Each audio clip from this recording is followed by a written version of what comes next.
আচ্ছা, অপবর্তন জিনিসটা কি? ঠিক আছে, এটা একটু বোঝা দরকার আমাদের। আর এটা বোঝার জন্য মোটামুটি হালকা পাতলা একটু পেঁচালো দরকার। ঠিক আছে, পেঁচালটা এমন যে আলো যে সূর্য থেকে পৃথিবীতে আসে বা আলো যে সারা পৃথিবীতে ছড়াই গেছে, আলো চলাচল করে কীভাবে, মানে আলো চলাচল করার দিক কোন দিকে হয়? আলোর কি কোনো চলাচলের দিক আছে নাকি? সব দিকে যেদিকে দিক বলতে ঠিক ওইটা বোঝায়নি। আচ্ছা ঠিক আছে, তাহলে প্রশ্নটা যেদিকে দিন, সেটা হচ্ছে হলো আলো চলে কেমন পথে, মানে আলো চলার পথটা কেমন? সরলরেখা বরাবর চলে, ঠিক আছে না? তো আলো যে সরলরেখা বরাবর চলে, এটা আমরা বুঝতে পারছি কীভাবে? বিজ্ঞানীরা বুঝছে কেমনে যে আলো সরল পথে চলে, এটা বুঝছে কেমনে বিজ্ঞানীরা? খুব সিম্পল একটা ঘটনা থেকে বুঝছে। এখন মানে বিজ্ঞানীরা কত মানে সিম্পল জিনিস থেকে কত বড় জিনিস বের করে, ঠিক আছে? আচ্ছা, এই যে মনে করেন তো দিন হয়ে গেছে, রাত থাকলে ভালো হয়, বা বাইরে গেলে সূর্য উঠলে রোদ যেন থাকে, ছায়া পড়ে না, ছায়া পড়ে কেন? মেঘের কারণে। ছায়া কেন পড়ে? প্রতিফলনের কারণে ছায়া পড়ে। ওই যে আকাশের ছায়া পড়ছে, ওই যে আকাশের ছায়া পড়ছে, ছায়াটা কেন পড়ছে?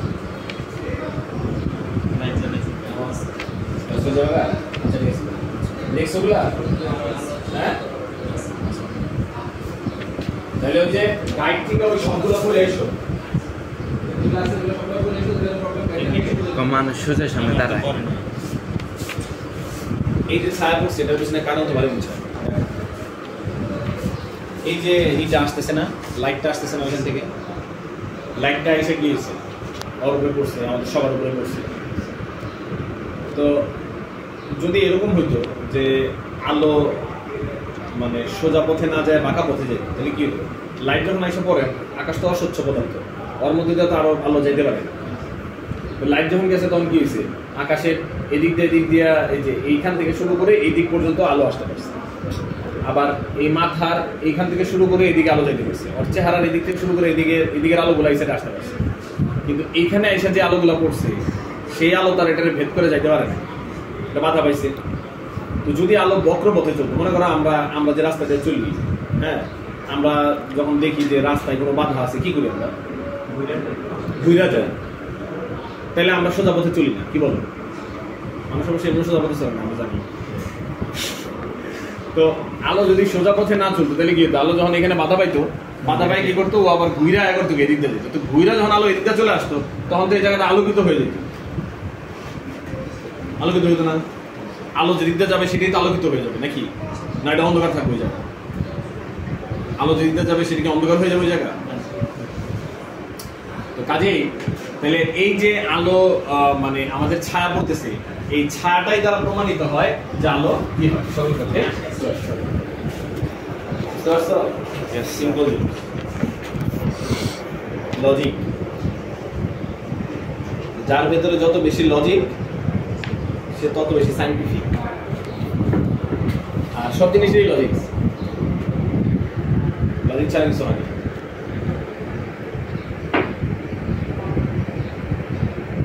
লজিক ডেভেলপমেন্ট করতে হয়, কারোর ভিতরে এমনি পয়দা হয়, কারোর কাছ থেকে কেউ চাইলে শিখতে পারে সেটা।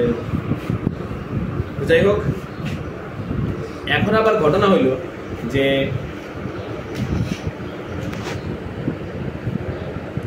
ছায়াকে যদি বিশেষভাবে লক্ষ্য করা যায়, ছায়াকে যদি আবার আমরা বিশেষভাবে লক্ষ্য করি, ছায়ারে যদি খুব ভালো করে লক্ষ্য করি, তো আলোর রৈখিক গতির নিয়ম অনুসারে ছায়া যেমন হওয়া উচিত তা হয় না।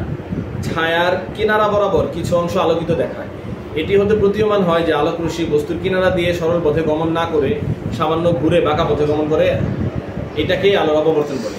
মানে ছায়া যেমন হওয়া উচিত, তুমি একটু ভালো করে খেয়াল করো আকাশের ছায়াটা, যদিও এটা আসলে ওরকমভাবে বোঝা যাবে না, তারপরও আমি হালকা পাতলা ধারণা দিচ্ছি।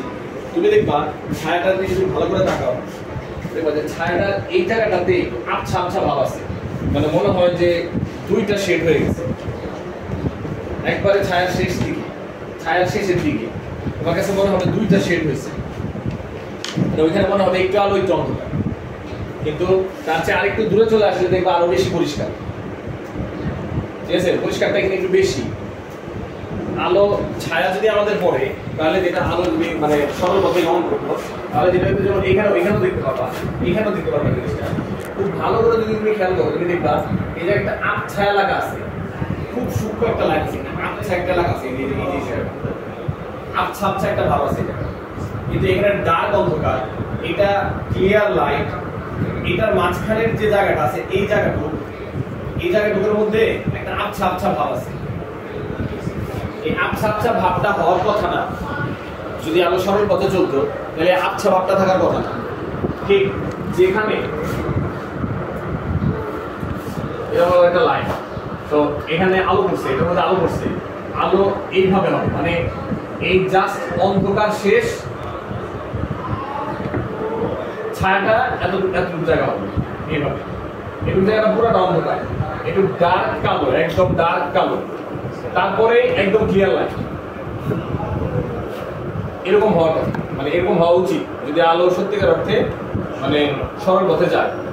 তো আলো সত্যিকার অর্থে সরল পথে যায় এটা মিশা কথা না, কিন্তু যখন আলো কোনো একটা জিনিসের ধার ঘেসে যায়, ধার কি, এটা ধার, এটা ধার, তাই না?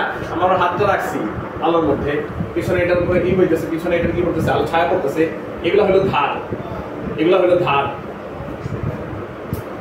আলো যখন এদিক দিয়ে যায়, আলোটা যখন এখান থেকে পাস করে, আলো রশ্মিটা যখন ওইখান থেকে আলো রশ্মিটা যখন এইভাবে আসতে থাকে, এইখানে আসতে থাকে, তখন এদিকটা এসে আলো কিছুটা ভেতরে ঢুকে যায়, ওই ধার ঘেসে একটু বাকি, হালকা, খুব সামান্য, এবং ওই জিনিসটাই কি করে একটা আবছা এরিয়া তৈরি করে, ঠিক আলো এবং ছায়া ঠিক মাঝখানে অল্প একটু জায়গা, সূক্ষ্ম একটা জায়গার মধ্যে আবছা ব্যাপারটা তৈরি করে। এটা ক্লিয়ার বোঝা যায় যখন এই যে ধার আছে না, যে ধার, এই ধারটা কিন্তু আসলে ধার না, একটা ফ্ল্যাট, মানে বোতা বোতা, কথা বুঝছো?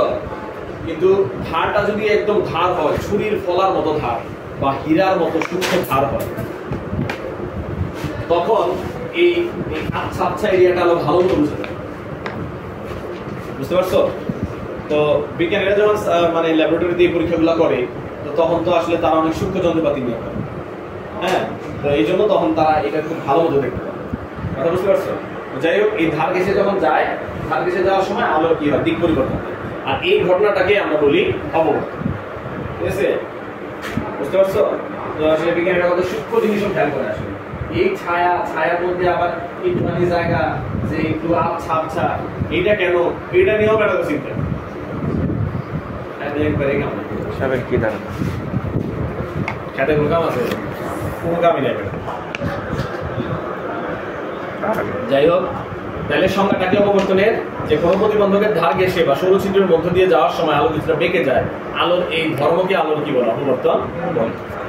আর অপবর্তনের শর্ত, অপবর্তনের দুইটা শর্ত আছে। এক হচ্ছিল কি, খাড়া ধারের ক্ষেত্রে, মানে ধার খুব তীক্ষ্ণ হইতে হবে, ধারটা খুব তীক্ষ্ণ হতে হবে, খাড়া ধার, হ্যাঁ, অর্থাৎ এর প্রস্থ বা বেদ আলোর তরঙ্গ দৈর্ঘ্যের সাথে তুলনীয় হতে হবে। মানে মনে করো ধারটা এত সূক্ষ্ম, মনে করো ছুরিটারে এমন ভাবে ধার করছো যে ওই ধারের যে ফলাটা আছে, ওই ফলাটার যে প্রস্থ, হ্যাঁ, এটা আলোর তরঙ্গ দৈর্ঘ্যের সাথে তুলনীয়, ঠিক আছে? আর হচ্ছে হলো সরু ছিদ্রের ক্ষেত্রে, মানে আবার খুব সরু যদি ছিদ্র থাকে, ছোট্ট ছিদ্র থাকে, এর মধ্যে দিয়েও যদি আলো পাস করা হয় তাহলেও কি হয়, অপবর্তনটা অনেক ক্লিয়ার হয়। কিন্তু আমরা তখন যে অপবর্তনটা দেখছি এটা আসলে অত বেশি ক্লিয়ার না, ঠিক আছে, বোঝা যায় না। কিন্তু এটা যদি সূক্ষ্ম ধার থাকতো, এখানে ছুরির ফলার চেয়েও সূক্ষ্ম এরকম যদি থাকে, বা একটা সূক্ষ্ম ছিদ্র থাকে, আর ওটার মধ্যে আলো পাস করে দিলে এই জিনিসটা বেটার বোঝা যায়। অববর্তনের পরীক্ষায়, যে অববর্তনের পরীক্ষা তো আইকেই ফেলাইলাম, এটাই অববর্তনের পরীক্ষা, ঠিক আছে? এই পুরোটা ডার্ক অঞ্চল, এই যে এটা ডার্ক, এই এলাকাটা অন্ধকার, ঠিক আছে? এইটা এখানে এরকম বুঝছো না? এরকম মানে কি, মানে এই জায়গাটা পুরোটা অন্ধকার থাকার কথা, কিন্তু একটু অন্ধকার, একটু আলো, একটু অন্ধকার, একটু আলো, এরকম একটা শেপ এখানে তৈরি, বুঝতে পারছো? তো এখন কথা হচ্ছিল, কেন আলো এই ধার ঘেঁষে যাওয়ার সময়, হ্যাঁ, এইরকম ভেতরের দিকে ঢুকে যায়? এটার ব্যাখ্যাও বিজ্ঞানী হাইগেন দিচ্ছে। এটার ব্যাখ্যা আসে তরঙ্গ মুখ থেকে। কারণ আমরা জানি যে এরকম কি কোন একটা সূক্ষ্ম চির বা ইয়ের মধ্যে যদি আলো এসে আপতিত হয় তখন সেখানে ওই চির বা ছিদ্রটা গৌণ তরঙ্গের উৎস হিসেবে কাজ করে, ঠিক আছে? তো যখন আলো এসে এখানে পড়ে এখানে একটা গৌণ তরঙ্গের উৎস সৃষ্টি হয়, তো গৌণ তরঙ্গের উৎস যখন সৃষ্টি হয় তখন এখান থেকে নতুন তরঙ্গ তৈরি হয়, তো নতুন তরঙ্গ এমনি সামনের দিকে যায়, এই যে এমনি যায় না, তো দেখো এই যে এমনি যখন যাচ্ছে তখন কি করতেছে, কিছুটা এরিয়া কি অন্ধকারের ভিতরে ঢুকতেছে, কিছুটা এরিয়া অন্ধকারের বাইরে রাখতেছে, বুঝতে পারছো? এই জন্য ওই যে অন্ধকার অঞ্চলেও কি হয় কিছুটা আলো লক্ষ্য করা যায়, ঠিক আছে? তো এটা ওই তরঙ্গ গৌণ তরঙ্গের উৎস এগুলো দিয়ে কি করা হয়েছে, ব্যাখ্যা করা হয়েছে। তো অপবর্তন দুই প্রকার, একটা হলো ফ্রেনেল শ্রেণীর অপবর্তন আর একটা হলো ফ্রনহফার শ্রেণীর অপবর্তন, ঠিক আছে? ফ্রেনেল শ্রেণীর অপবর্তন কি? সসীমে অবস্থিত আলোক উৎস। সসীম মানে কি? যেটাকে আমরা নাগালের মধ্যে কাছাকাছি দূরত্ব। সসীমটা ভ্যারি করবে, কিন্তু তার মানে এটা না মানে সসীম হওয়া মানে পৃথিবীর মধ্যে হইতে হবে এরকম কোনো আছে। অনেক সময় মানে আমার টাকা পয়সা না থাকলে ঢাকায় অসীম দূরত্ব, কি বলো? হ্যাঁ, টাকা না থাকলে ঢাকা অসীম দূরত্ব না যায়, বলছি আর আইটা দিতে গেলে একদিন লাগবে, মেলা দূর। টাকা থাকলে, হেলিকপ্টার থাকলে গাড়িতে 10 মিনিট লাগবে, 10 মিনিট এখান থেকে ঢাকায় 10 মিনিট লাগবে, 10 থেকে 15 মিনিট। হ্যাঁ, আর কম লাগবে, 10 মিনিটের মতো, ঠিক আছে? সসীম দূরত্ব নাকি? নিজস্ব প্রাইভেট জেট থাকলে আগেরকার দিনে এই মানে ফ্রান্সই বানাইছিল একটা বিমান বানাইছিল, বিমানটার নাম ছিল মানে শব্দের বেগে চেয়ে দ্রুত বেগে যাইত, সুপারসনিক বিমান বলে, বোয়িং বন্ধ হয়ে গেছে, মানে ওইটা গেলে না বুঝছো বায়ুতে এরকম কম্প্রেশন হইতো, যে কম্প্রেশনের কারণে হাই রাইজ বিল্ডিং যেগুলো ছিল না, হাই রাইজ বিল্ডিং এর মানে ক্ষতি হতো, মানে ধরনের প্রেশার তৈরি হতো, প্রেশারগুলো ভালো ছিল, আমাদের উপরের দিকে ঘট শব্দ হতো, শব্দের বেগে দ্রুত বেগে, শব্দের বেগে কিন্তু জেট ফাইটার যাই সেটা এক বিষয়, বিমানগুলো আবার কি তো পরে এগুলো বন্ধ করে দিচ্ছে, বুঝছো? ওইটার মধ্যে গেলে এখান থেকে ঢাকায় যেতে 2 সেকেন্ড 10 সেকেন্ডের মতো লাগবে, 1 সেকেন্ডে 332 মিটার পার সেকেন্ড, তাই না?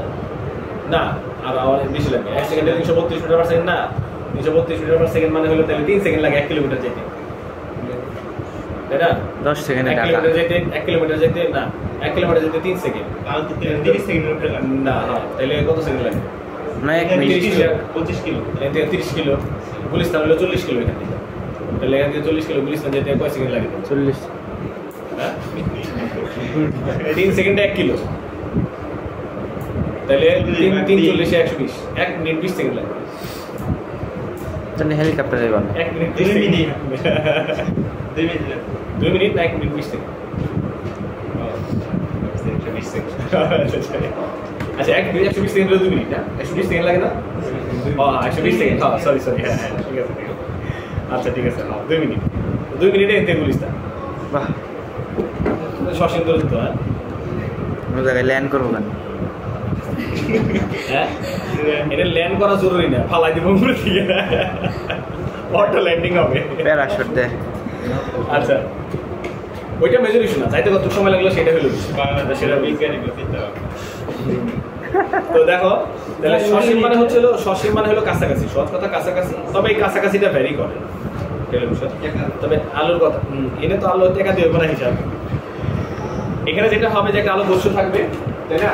এখানে একটা চিপ থাকবে, এবং চিপ থাকবে, এখানে একটা আলোর উৎস থাকবে, তো আলোর উৎস থেকে চিপটা অনেক দূরে থাকবে, বা লাইট হতে পারে, লাইট এখানে একটা চিপ, আমাদের এখানে যেখানে আছে এখানে একটা চিপ, ওই লাইটটা এটা হতে পারে, এই লাইট এনে সিল হলো বাজারে, বুঝলাই? ওইটাই বাসের দূরত্ব হয়ে যাবে, ওইটাই বাসের দূরত্ব হয়ে যাবে, হ্যাঁ এই হলো বিষয়। তিনের ফুটান থাকবে।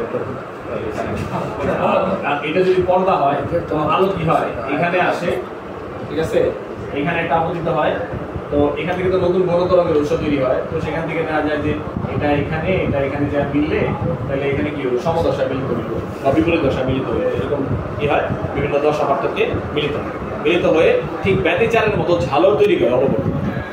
ঝালর কি? এই যে একটা আলো একটা অন্ধকার, একটা আলো অন্ধকার, এই যে জোড়া। হ্যাঁ পট্টি ডোরা, এটাকে আমরা ঝালর বলি, ঠিক আছে না? একই জিনিস বারবার থাকা, ছিদ্র ফুটা ফুটা ছিদ্র ছিদ্র ফোটা মাঝখানে মানে এটা ছাকনি না, ছাকনি ছাকনিকে ঝালর বলে, বাংলা ভাষায় ছাকনিকে ঝালর বলে, জানো কিনা জায়গা, ঠিক আছে না? ঝাঁঝরি ঝালর এগুলো বলে, বুঝছো? এটা বিষয়। তো এখানেও কি হয়, ব্যতিচারের মতো পট্টি দিল, কিন্তু ব্যতিচার অববর্তনের পট্টির মধ্যে একটু ডিফারেন্স আছে। কি ডিফারেন্স? ব্যতিচারের আলো আর অন্ধকারগুলো প্রত্যেকটা সম উজ্জ্বলতা, ঠিক আছে? আলো যে হয়, আলো প্রত্যেকটা এই হ্যাঁ উজ্জ্বল পট্টি সমান উজ্জ্বলতা, প্রত্যেকটা অন্ধকার পট্টি সমান উজ্জ্বলতা। কিন্তু অপবর্তনের ক্ষেত্রে এই উজ্জ্বলতাগুলো সমান না। অপবর্তনের ক্ষেত্রে যেটা হয়, এই যে সেন্টারে যেটা মিলিত হয় এটা সবচেয়ে বেশি উজ্জ্বল হয়, সবচেয়ে বেশি উজ্জ্বল হয়, ঠিক আছে? আর এটার পরে যেগুলো থাকে সেগুলো আস্তে আস্তে উজ্জ্বলতা কমে যায়। অন্ধকার আলো অন্ধকার আলো, অন্ধকারের অন্ধকারও কমে, আলোর আলো কমে, ঠিক আছে? পট্টিগুলোর প্রস্থ কি হয় না, সমান হয় না। আপনার সেমিফাইনাল থেকে আলো কি সেম আপনি বললেন যে একটা আলো অন্ধকার কমে আপনার আলো কমে, একটা সেমিফাইনাল এখানে সবচেয়ে বেশি উজ্জ্বল, তারপরে যে উজ্জ্বলটা আছে সেটা আরেকটু কম উজ্জ্বল, তারপরে যেটা আছে এটা আরেকটু কম উজ্জ্বল, সেটা যে ভাগ করার জায়গা থাকে না, উজ্জ্বলতা থাকে না,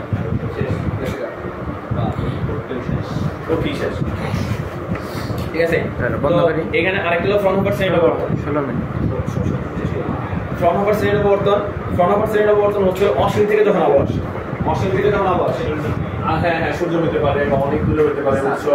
হ্যাঁ, তখন কি হবে, অসীম দূরত্ব থেকে আলো আসলে আলো সবসময় এই যে সমান্তরাল ভাবে আসে, এটা মনে রাখতে হবে।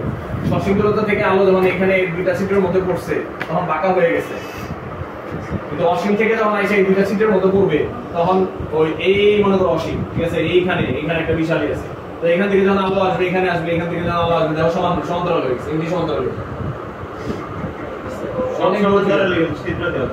ঠিক আছে? তো সমান্তরাল হয়ে যায়, তো সমান্তরাল হলে এটা আবার কি, এরা তখন আর মিলিত হইতে চায় না, এরা পর্দাও মনে করো অসীম আছে, পর্দাও অসীম, ঠিক আছে? তখন যে অপবর্তন তৈরি হয় সেটাকে বলা হয় ফ্রন্ট ওভার শ্রেণীর অপবর্তন। বুঝতে পারছো? দেখবা না তো অসীম তৈরি তবে হবে, ঠিক আছে? ওকে, এবার